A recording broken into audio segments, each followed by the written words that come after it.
Boker Tov Rabotai, ce Shabbat, on va lire Parashat Yitro.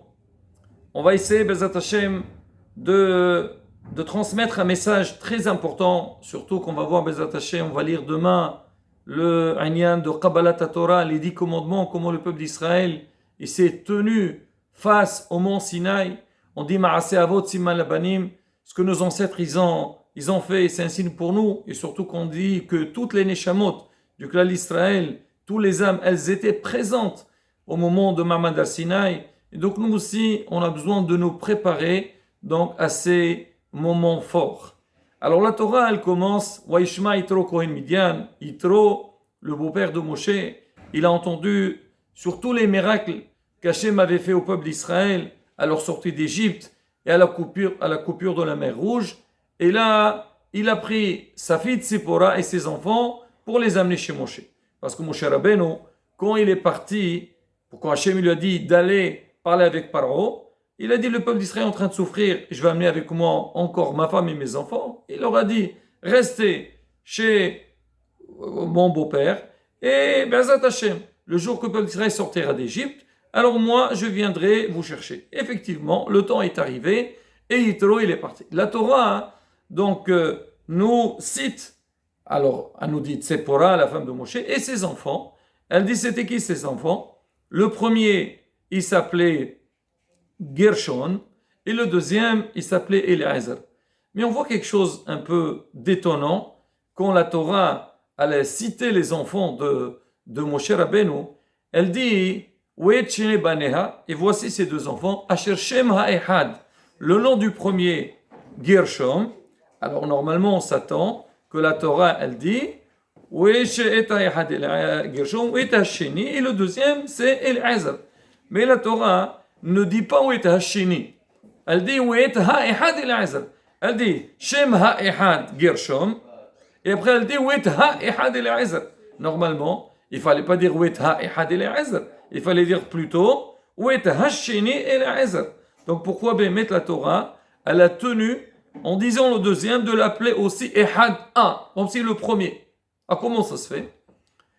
Alors, on raconte, le Midrash, il dit que quand Moshe Rabbeinu, il est monté au ciel, on sait qu'il est resté 40 jours pour recevoir la Torah. À un moment donné, il voyait Akadosh Baruch Hu.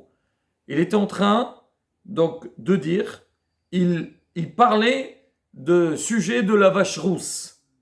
Alors Hachem, il dit, mon fils, c'est-à-dire Rabbi Eliezer, il disait telle et telle chose. Il disait un enseignement. Alors Moshe, il était étonné. Il dit à Kadosh Baruch Hu, toi Hachem, tu es le maître du monde, et tu es en train de citer des lois par des êtres humains. Ça veut dire quoi, Rabbi Eliezer? Il lui a dit, Moshe, Rabbi Eliezer, c'est quelqu'un qui va être un génie, un puissant dans la Torah. Et c'est pour ça que je cite dans cet enseignement en son nom. Moshe Rabbeinu, quand il entend ça, il a été ravi, il a dit, Hachem, est-ce que je peux mériter que ce Talmid Hacham-là, ce Rav-là, il sortira de moi, il sera de ma descendance? Alors Hachem lui a dit, Ratson, que Rabbi Eliezer, il sortira de toi. Alors c'était qui Rabbi Eliezer? Alors en fait, Rabbi Eliezer, à la base, c'était quelqu'un qui connaissait rien de la Torah. Son père, c'était Orkenos, un des grands riches d'Israël. Un jour, Orkenos y passait dans ses terrains, dans ses champs. Il voyait son fils Eliezer assis sur une pierre et il n'était pas bien. Il lui a dit, qu'est-ce que tu as, mon fils? Je vois que tu es triste. C'est quoi ton problème? Quoi, le terrain dans lequel tu travailles, il est dur, tu n'arrives pas à bien le travailler? Écoute, c'est pas un problème. Moi, Baruch Hashem, tout est à moi. Je te mets, voilà. Je veux demander au responsable de te donner un terrain très facile à travailler, donc tu n'as pas de problème. Bon, et le père, il est parti. Il n'a pas donné trop d'importance à cette histoire. Bon, le lendemain, il passe, il voit son fils dans un autre champ, assis sur une pierre, et pareil, il n'était pas bien. Il dit, qu'est-ce que tu as, mon fils? Il a dit à son père, papa, moi, j'ai pas de problème pour le travail. J'ai envie d'étudier la Torah. Il a dit quoi? Dis-moi, quoi tu veux? Qu'est-ce que tu veux? Il dit, je vais étudier la Torah. Il dit, tu as vu ton âge? Tu as 28 ans aujourd'hui. C'est fini. Il fallait étudier plus tôt. Maintenant, tu as pris de l'âge. Bezat Hashem, tu te marieras. Et tu auras des enfants. Et tes enfants, tu les envoies à la yeshiva. Et tu peux les mettre pleinement dans l'étude de la Torah. Il n'y a pas de problème. Mais maintenant, c'est trop tard. Tu ne peux pas faire autrement. Et le père, il est parti. Pour lui, ça y est. Il se plaint. On a répondu. Allez, on passe à la suite. Le lendemain, il revient. Il le trouve pareil, assis. Et il pleurait. Il dit, qu'est-ce que tu as encore, mon fils? C'est quoi cette histoire? Il a dit, papa, moi, je te dis, je veux étudier la Torah. Je veux plus travailler et tout. Bon, le père, il a compris qu'il avait affaire avec un têtu. Il part et il le laisse son fils là-bas. Parce que pour lui, il est hors question qu'il a étudié maintenant. Il faut qu'il forme son foyer, il faut qu'il travaille. Parnassa. Rabbi Eliezer, il était peiné, gêné, il pleurait toute cette période-là. Un jour, on a vu, il est venu chez lui, il l'a pris et il l'a amené à la yeshiva de Rabbi Yochanan ben Zakkai. Rabbi Yochanan ben Zakkai, c'était le rosh yeshiva de l'époque. Eliezer, il entre chez lui, il voit chez Rabbi Yochanan ben Zakkai, c'est rosh yeshiva. Bien sûr, quelqu'un qui veut entrer, il faut passer par le yeshiva, s'inscrit. Il lui dit, oui mon fils, qu'est-ce que tu veux? Il lui dit, je suis venu pour étudier la Torah. Il lui dit, qu'est-ce que tu sais faire? Est-ce que tu sais faire Kriyat Shema? Il dit, non, je ne connais pas. Jamais, on ne m'a pas appris. Tu sais faire la Hamida? Non, je ne sais pas. Tu sais faire Birkat Amazon? Je ne sais pas. Dis alors, dis-moi, tu ne sais rien faire. Et tu veux étudier? Ici, c'est une yeshiva, il faut... Il lui a dit, moi, on ne m'a pas appris et je veux apprendre la Torah. Rabbi Yochanan ben Zakkai, il a vu qu'il tenait bon, il voulait étudier. Il a dit, bon, d'accord, il n'y a pas de souci. On va te garder dans la yeshiva et tu vas étudier. Hashem be'ezrecha. Au bout de quelques jours, Rabbi Yochanan, quand il a parlé avec Eliezer, il a senti une mauvaise haleine de lui. Il a reculé un petit peu. Oh, c'est quoi cette odeur-là? Rabbi Eliezer, il était gêné. Il a dit à son Rav, comme ça tu m'as repoussé comme si l'oraleno, il est un lépreux ou quelqu'un qui a un problème. Rabbi Yochanan, ça l'a un petit peu touché cette histoire. Il dit, dis-moi, je voudrais savoir, c'est vrai, je ne vais pas poser la question. C'est qui ton père, toi? C'est quoi ta famille? Il lui a dit, mon père, c'est Orkenos. Tu dis, qui Orkenos, le grand riche? Pourquoi tu es là? Je suis venu pour étudier la Torah. Il dit, moi, mon fils, chez qui tu es en train de manger? Parce qu'à l'époque, les bahurim de la yeshiva, les étudiants, ils venaient à la yeshiva, ils étudiaient, mais il avait un hôte chez qui il dormait. Alors il appelait son hôte, c'était deux, il leur a dit, dites-moi, chez qui il a mangé aujourd'hui, Eliezer? Est-ce qu'il a mangé chez vous? Il a dit, non, il n'a pas mangé chez nous, ça a l'air qu'il avait son propre manger. Allez-y vérifier dans son sac quelle nourriture il est en train de manger. Ils sont partis vérifier, ils sont revenus, ils ont dit, Rav, il a mis le sac. Il y avait quoi dedans? Il y avait du sable et des petits cure-dents, des morceaux de bois. Je dis, quoi? Tu manges de ça? C'est ça que tu mangeais? Rabbi Yochanan, ça l'a énormément touché. Et il lui a dit, maintenant tu vas manger chez personne, c'est chez moi que tu mangeras. Et moi je te prendrai en charge. Et Be'ezrat Hashem, tu seras un grand Talmid Chacham. Rabbi Yochanan ben Zakkai, il a pris Eliezer, il lui a donné à manger. Mais Rabbi Yochanan ben Zakkai, il lui a dit, de la même manière que maintenant, il y a une mauvaise haleine qui est sortie de toi, et on a été un peu, on va dire, rejeté de toi, Yeheratson, que ce soit la volonté d'Hachem, que tu seras un grand Talmid Chacham, il y aura une très bonne haleine qui sortira de ta bouche, une haleine de Torah, avec laquelle tu éclaireras le monde entier. En grande bénédiction. Rabbi Yochanan ben Zakkai. Il a pris, donc il a mangé chez lui, il a commencé à s'occuper de lui, et donc on va l'appeler Rabbi Eliezer maintenant, il a commencé à monter de grade. De l'autre côté, Orkenos, il a compris que son fils, il a quitté le foyer. Il était quelque part frustré.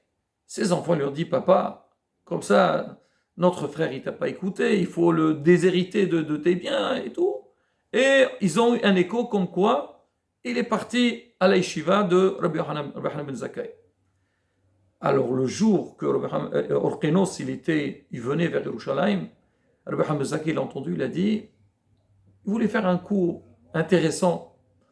Alors il a regroupé tous les Talmidei Hachamim, il a invité tous les gens de la ville et il a fait une place spéciale pour les riches de la ville. À l'époque, il y avait Calva Savoie, il y avait encore un autre et il y avait aussi Orkenos. Il a dit, vous laissez une place pour Orkenos. Alors Orkenos, quand il est venu, il arrive, il voit la yeshiva, elle était pleine de Talmidei Hachamim, et il a commencé à regarder un petit peu pour voir ce qui se passe. Rabbi Yochanan ben Zakkai, il a vu que Orkenos, il était arrivé, il envoie un de ses Talmidim, lui dit, tu l'appelles et tu dis qu'il vient s'asseoir avec les riches de Yerushalayim. Très bien. Il entre, il s'assoit, et à un moment donné, Rabbi Yochanan ben Zakkai, il dit à Rabbi Eliezer, il dit, Rabbi Eliezer, lève-toi et dis-nous des Devrei Torah. Rabbi Eliezer a dit, je peux pas, Rav. Il dit, je peux pas, vous, le maître et tout. Qu'est-ce que je peux dire? Il a dit, Machalema Davardome, à quoi ça ressemble? Un puits dans lequel on a versé de l'eau. Est-ce qu'il peut donner plus qu'on lui a donné? Donc moi, je suis votre élève et je peux rien dire. Il a dit, moi, je veux donner une autre anecdote. Machal a une source d'eau. La source d'eau, elle reçoit de l'eau. Mais elle, quand elle donne plus ce qu'elle reçoit. Toi aussi, c'est pareil. Moi, je connais ta grandeur et tu es capable de donner quelque chose d'exceptionnel. Malgré tout, Rabbi Eliezer, il a dit, je ne peux pas parler. Il a dit, je comprends, parce que je suis là. Tu as honte de parler devant moi. Il a dit, je sors et je te laisse parler. Rabbi Hamid Zakkai, il est sorti et Rabbi Eliezer s'est levé, il a commencé à parler. C'est marqué, il y avait un éclairage, un rayonnement sur lui que les gens ne savaient plus, c'est quand le jour ou c'est la nuit, c'est-à-dire qu'il y avait une grande hara, un grand éclairage par la Kedusha qu'il avait.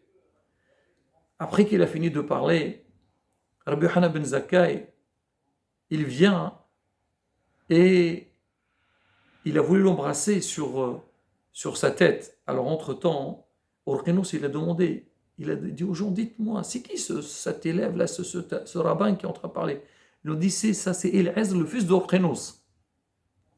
Et quand Rabbi Yochanan ben Zakkai est entré, il a embrassé sur sa tête et il a dit à Rabbi Eliezer, sont heureux Abraham, Ishaq et Yaakov, qu'ils ont eu un tel descendant comme toi.